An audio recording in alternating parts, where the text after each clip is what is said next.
si Andrea Brillantes kay Francine Diaz. Mainit na pinag-uusapan ngayon ang naging pahayag ng batikang aktres na si Sylvia Sanchez patungkol sa mga batang aktres na sina Andrea Brillantes at Francine Diaz.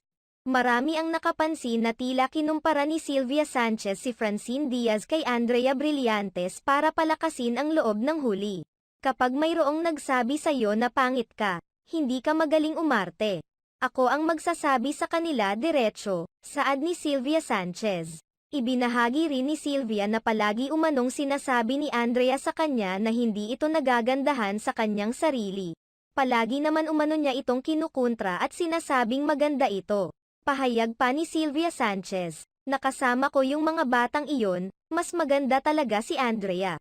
Agad naman itong umani ng samut-saring komento mula sa mga netizens at maging ng mga reporters na dumalo sa senior high screening. May mga